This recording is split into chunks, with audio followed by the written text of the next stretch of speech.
الحمدللہ رب العالمین الصلاۃ والسلام علی رسولہ الکریم رب یسر ولا تعسر وتمم بالخیر۔ السلام علیکم ورحمۃ اللہ وبرکاتہ۔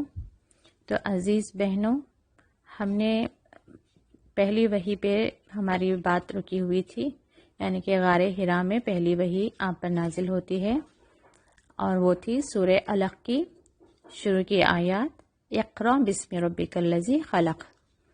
تو رسول اللہ صلی اللہ علیہ وسلم اس سارے سچویشن کے لیے تیار نہیں تھے کہ اچانک سے کوئی سامنے ظاہر ہوتا ہے، پھر آپ کو بھیجتا ہے، پھر آپ کو پڑھنے کے لیے کہتا ہے، اور پھر آیتیں آپ پر نازل ہوتی ہیں۔ تو اس واقعے کے بعد آپ گھر تشریف لاتے ہیں تو آپ کے قلب مبارک پر، یعنی کہ آپ کے دل پر ایک طرح کا لرزہ طاری رہتا ہے۔ تو آپ خدیجہ رضی اللہ عنہا سے فرماتے ہیں، مجھے کمبل اڑاؤ، مجھے کمبل اڑاؤ۔ تو آپ کو وہ کمبل اڑا دیتی ہیں۔ پھر جب آپ کو کچھ سکون ہوا تو آپ خدیجہ رضی اللہ عنہا سے سارا واقعہ بیان کیا اور فرمایا مجھے اپنی جان کا خطرہ ہے۔ تو خدیجہ رضی اللہ عنہا فرماتی ہیں، ہرگز نہیں، آپ کی جان کو خطرہ نہیں، آپ کو اللہ رسوا نہیں کرے گا۔ آپ رشتہ داروں کا حق ادا کرتے ہیں، لوگوں کے بوجھ کو خود آپ اٹھاتے ہیں، فقیروں اور مسکینوں کی مدد کرتے ہیں، مسافروں کی مہمان نوازی کرتے ہیں، انصاف کی خاطر آپ لوگوں کی مصیبتوں میں کام آتے ہیں۔ یعنی کہ خدیجہ رضی اللہ عنہا کو یقین ہوتا ہے کہ جو اتنی نیک اوصاف کا مالک ہے، جو اتنے ایک بلند اخلاق و کردار کا مالک ہے، اللہ تعالیٰ اس سے کسی طرح کا نقصان نہیں پہنچانا چاہتا۔ تو لیکن آپ کیا کرتی ہیں؟ اس کے بعد خدیجہ رضی اللہ عنہا آپ کو لے کر ورقہ بن نوفل، یہ آپ کے کزن بردر ہوتے ہیں، ان کے پاس لے جاتی ہیں۔ یہ ایک بوڑھے دیندار عیسائی تھے۔ ورقہ بن نوفل کون تھے؟ ایک بوڑھے دیندار عیسائی تھے، توریت پڑھتے تھے۔ حضرت خدیجہ رضی اللہ عنہا نے سارا واقعہ انہیں جا کر سنایا، اور تو ورقہ بن نوفل سن کر کیا فرماتے ہیں، یہ وہی ناموس یعنی کہ چھپے بھیدوں کا جاننے والا فرشتہ ہے جو موسیٰ پر اتارا گیا۔ توریت کس پر نازل ہوئی تھی؟ موسیٰ علیہ السلام پر۔ تو جو کتاب پڑھتے ہیں اس کتاب میں ظاہر ہے کہ وہی باتیں ہوں گی جو قرآن میں بھی نازل ہوئی، یعنی کہ اللہ کی طرف سے آئی کتاب میں پہلے سے وہ ساری باتیں ہوں گی کہ اور اس میں یہ بھی لکھا ہوا تھا کہ آخری نبی آئیں گے اور ان کی یہ نشانیاں ہوں گی، اور ہر دور میں رسولوں تک پیغام لانے والے حضرت جبرائیل علیہ السلام ہی رہے۔ تو جیسے انہوں نے حضرت جبرائیل علیہ السلام کا نام سنا تو آپ کو یقین ہو گیا کہ رسول اللہ صلی اللہ علیہ وسلم وہی آخری پیغمبر ہیں۔ تو وہ فرماتے ہیں، آپ نے اے کاش میں اس وقت زندہ ہوتا جب تمہاری قوم تمہیں نکال دے گی، کیونکہ ہر دور میں یہی ہوتا رہا ہے کہ پیغمبروں پر جب پیغمبر اللہ کی طرف سے دلیل لے کر آتے ہیں تو ان کی قوم انہیں جھٹلاتی رہی ہے۔ تو رسول اللہ صلی اللہ علیہ وسلم پوچھتے ہیں، کیا میری قوم مجھے نکال دے گی؟ تو ورقہ بن نوفل کہتے ہیں ہاں، کیونکہ یہ جو کچھ لے آئے ہو اس کو لے کر جو کوئی بھی آیا اس کے لوگوں نے دشمنی ہی کی، یعنی کہ اللہ کی طرف سے پیغام لے کر جب بھی رسول آئے ہیں تو اس کی قوم نے ان سے یعنی پیغمبروں سے دشمنی ہی کی۔ اگر میں اس وقت تک زندہ رہا تو تمہاری مدد کروں گا۔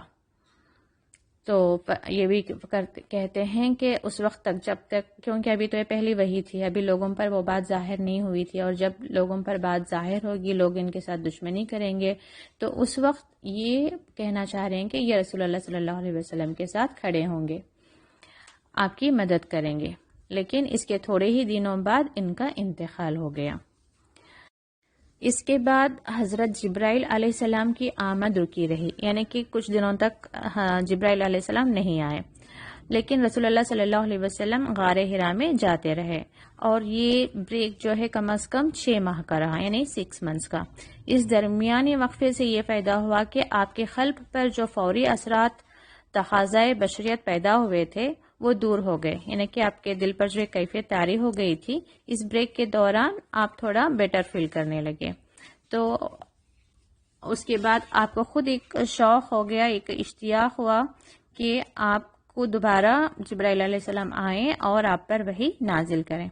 یہاں تک کہ جب یہ کچھ عرصہ دراز ہوا، یعنی کہ یہ وقت تھوڑا لمبا ہوا، تو آپ کے سکون اور اطمینان کے لیے کبھی کبھی حضرت جبرائیل علیہ السلام تشریف لاتے رہے، یعنی کہ پھر دوسری وحی آنے سے پہلے حضرت جبرائیل علیہ السلام آ کر آپ سے ملتے رہے، ملاقات کرتے رہے، تاکہ آپ کے دل کو تھوڑا سکون مل جائے اور آپ کو اطمینان دلاتے رہے کہ یقیناً آپ کا انتخاب بحیثیت رسول ہو چکا ہے، اور آپ کو یقین دلاتے رہے کہ آپ بے شک اللہ کے ایک چنے ہوئے پیغمبر ہیں یا رسول ہیں۔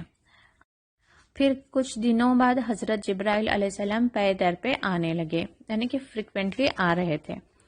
اب غار حرا میں پہلی وحی نازل ہونے کے بعد کچھ دنوں تک کوئی وحی نازل نہیں ہوئی۔ اس کے بعد سورہ مدثر کی ابتدائی آیات نازل ہوئی۔ یہ دوسری وحی کون سی ہے؟ سورہ مدثر کی شروع کی آیات کون سی؟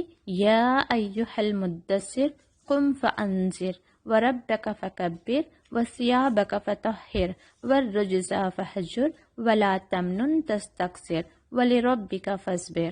یہ سورہ مدثر کی شروع کی آیتیں تھیں جو سیکنڈ ٹائم آپ پر نازل ہوئی۔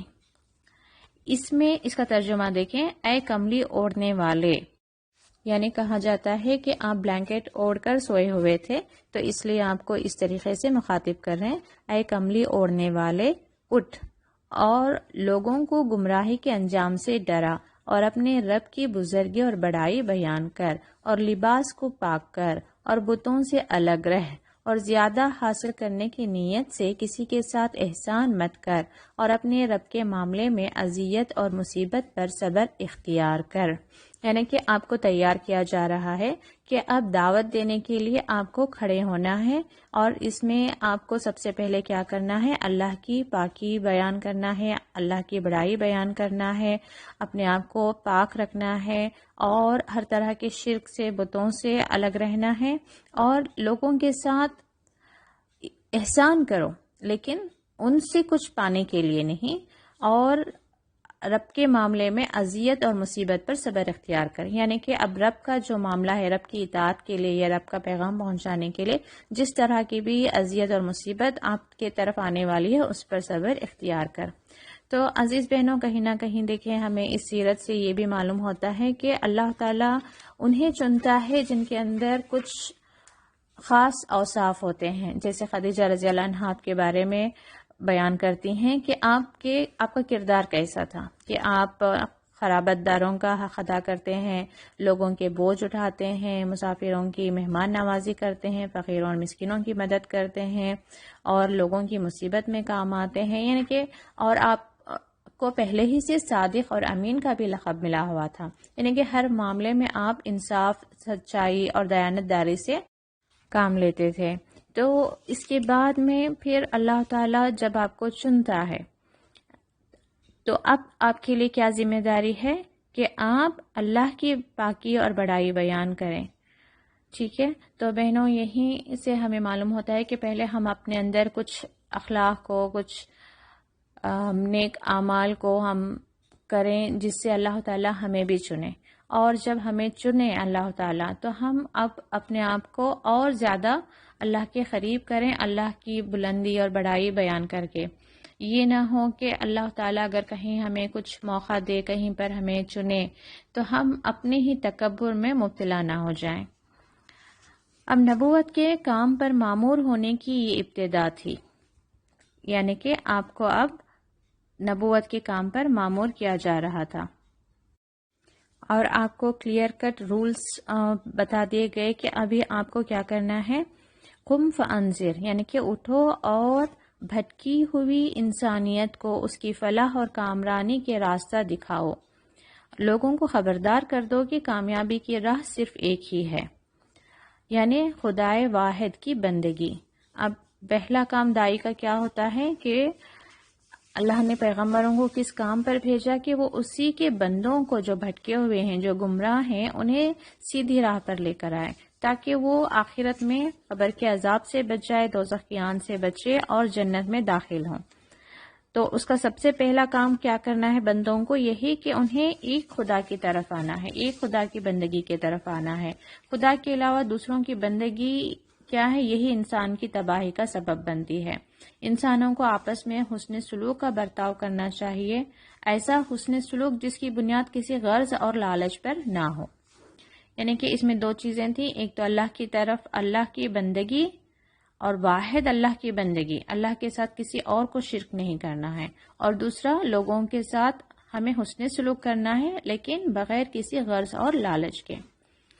دعوت کے دو دور، یہاں سے رسول اللہ صلی اللہ علیہ وسلم کی زندگی کا دعوتی دور شروع ہوتا ہے۔ اس کو ہم دو بڑے حصوں میں تقسیم کر سکتے ہیں۔ ایک وہ حصہ جو ہجرت سے پہلے مکے میں بسر ہوا، جسے مکی دور کہتے ہیں، اور دوسرا وہ حصہ جو ہجرت کے بعد مدینے میں گزرا اور جسے مدنی دور کہتے ہیں۔ پہلا دور 13 سال اور دوسرا 10 سال کے قریب رہا۔ ہجرت یعنی مکے سے مدینے کی طرف روانگی، اسے ہجرت کہتے ہیں۔ تو پہلے مکی زندگی یعنی کہ مکے میں رسول اللہ صلی اللہ علیہ وسلم کتنے سال گزارے؟ 13 سال گزارے۔ اس مکی دور کو بھی 4 دور میں تقسیم کیا جا سکتا ہے۔ پہلا دور نبوت کے بعد سے لے کر تقریباً 3 سال تک، جس میں آپ دعوت و تبلیغ کا فرض خفیہ طور پر انجام دیتے رہے، یعنی کہ آپ نے لوگوں پر اعلان نبوت نہیں کیا۔ دوسرا دور نبوت کے اعلان سے لے کر تقریباً 2 سال تک، جس میں پہلے تو کچھ مخالفت ہوئی، پھر ہنسی اڑائی گئی، مختلف الزامات تراشے گئے، برا بھلا کہا گیا اور جھوٹے پروپیگنڈوں اور مخالفانہ گفتگوؤں سے دعوت اسلامی کو دبانے کی کوشش کی گئی۔ یعنی کہ جب نبوت کا آپ نے اعلان کیا تو آپ کے ساتھ اس طرح کے معاملات پیش آئے کہ آپ کا ہنسی مذاق اڑایا جا رہا تھا، آپ پر الزامات لگائے جا رہے تھے اور پوری کوشش کی جا رہی تھی کہ اسلام کی یہ دعوت وہیں دب جائے۔ پھر تیسرا دور شروع ہوتا ہے۔ اس میں جب تحریک اسلامی برابر بڑھتی گئی تو پھر ظلم و ستم کا دور شروع ہوا۔ پہلے تو زبانی آپ کو تکلیف پہنچاتے رہے، پھر اب جو ہے ظلم و ستم کا دور شروع ہوا اور مسلمانوں پر زیادتیاں ہونے لگیں۔ یہ دور تقریباً 5-6 سال تک رہا۔ اس میں مسلمانوں کو طرح طرح کی مصیبتوں سے دوچار ہونا پڑا۔ چوتھا دور ابو طالب اور حضرت خدیجہ رضی اللہ عنہا کی وفات کے بعد سے لے کر ہجرت تک تقریباً 3 سال، یہ دور حضرت صلی اللہ علیہ وسلم اور آپ کے ساتھیوں کے لیے انتہائی سختی اور مصیبت کا زمانہ تھا۔ یہ مکی دور کے 4 سٹیجز تھے۔ چلیے ہم پہلے دور کے بارے میں معلوم کرتے ہیں۔ یعنی کہ کار نبوت پر معمور کیے جانے کے بعد سب سے پہلا مرحلہ یہ تھا کہ صرف ایک اللہ کی بندگی اختیار کرنے اور باقی سینکڑوں خداؤں کا انکار کر دینے کی دعوت سب سے پہلے کسے دی جائے۔ یعنی کہ یہ آسان کام نہیں ہوتا نا کہ ہم ان لوگوں کو یہ دعوت دیں کہ ایک رب کی بندگی اختیار کریں جو پہلے سے بہت سارے بتوں کی وہ پوجا کر رہے ہیں۔ تو رسول اللہ صلی اللہ علیہ وسلم نے سب سے پہلے ان لوگوں کو منتخب فرمایا جن سے اب تک بہت قریبی تعلقات رہے تھے اور جو آپ کی عادات اور اخلاق کا براہ راست تجربہ رکھتے تھے، آپ کی سچائی اور دیانت کے بارے میں قطعی فیصلہ کر چکے تھے۔ یعنی کہ پہلے آپ نے ان لوگوں کو چوز کیا جو آپ پر یقین کر سکتے تھے، آپ کی بات پر جنہیں یقین آ سکتا تھا۔ تو ان لوگوں میں سب سے زیادہ محرم راز حضرت خدیجہ رضی اللہ عنہا تھی، پھر اس کے بعد حضرت علی رضی اللہ عنہ، حضرت زید اور حضرت ابو بکر رضی اللہ عنہم تھے۔ حضرت علی رضی اللہ عنہ آپ کے چچا زاد بھائی، حضرت زید آپ کے غلام تھے اور حضرت ابو بکر رضی اللہ عنہ آپ کے دوست تھے۔ یہ لوگ برسوں سے آپ کی صحبت سے فیض یاب ہو رہے تھے، یعنی کہ آپ کے ساتھ رہ چکے تھے اور آپ کو بہت قریب سے جانتے تھے۔ تو سب سے پہلے خدیجہ رضی اللہ عنہ کو یہ پیغام سنایا، اس کے بعد دوسرے لوگوں تک بات پہنچائی۔ یہ سب کے سب گویا کہ پہلے سے مومن تھے، سنا اور تصدیق کی۔ یہی لوگ سب سے پہلے صاحب ایمان تھے۔ پھر اس کے بعد حضرت ابو بکر رضی اللہ عنہ کی ترغیب اور ہدایت سے حضرت عثمان رضی اللہ عنہ، حضرت زبیر رضی اللہ عنہ، حضرت عبد الرحمن بن عوف رضی اللہ عنہ، حضرت سعد بن ابی وقاص اور حضرت طلحہ رضی اللہ عنہ ایمان لائے۔ اس طرح اسلام کی دعوت چپکے چپکے پھیلتی رہی اور مسلمانوں کی تعداد میں اضافہ ہوتا رہا۔ ابھی جو کچھ ہو رہا تھا پوشیدہ طور پر ہو رہا تھا۔ نہایت احتیاط کی جاتی تھی کہ قابل اعتماد لوگوں کے علاوہ بات کہیں باہر نہ جائے۔ جب نماز کا وقت آتا تو رسول اللہ صلی اللہ علیہ وسلم کسی پہاڑ کی گھاٹی میں چلے جاتے اور وہاں نماز ادا کرتے۔ ایک دفعہ آپ صلی اللہ علیہ وسلم حضرت علی رضی اللہ عنہ کے ساتھ کسی درے میں نماز پڑھ رہے تھے۔ درہ یعنی ویلی۔ اتفاق سے آپ کے چچا ابو طالب آ نکلے اور عبادت کے اس نئے طریقے کو دیر تک تعجب کے ساتھ دیکھتے رہے۔ نماز کے بعد پوچھا، یہ کون سا دین ہے؟ آپ نے فرمایا، ہمارے دادا ابراہیم علیہ السلام کا دین ہے۔ ابو طالب بولے، خیر میں تو اسے اختیار نہیں کر سکتا، لیکن تم کو اجازت ہے، کوئی شخص تمہاری مزاحمت نہ کر سکے گا۔ تقریباً 3 سال تک دعوت و تبلیغ کا کام پوشیدہ طور پر ہوتا رہا، لیکن آخر کب تک؟ جس آفتاب کو اپنے نور سے سارے عالم کو روشن کرنا تھا، اسے تو بہرحال سامنے آ کر نگاہوں کو خیرہ کرنا ہی تھا۔ چنانچہ اب دعوت اپنے دوسرے مرحلے میں داخل ہوئی۔ آج ہم یہیں پر رکتے ہیں، انشاءاللہ تعالی ہم اگلے دور اگلی لیسن میں کور کریں گے۔ جزاکم اللہ خیرا کثیرا۔ السلام علیکم ورحمۃ اللہ وبرکاتہ۔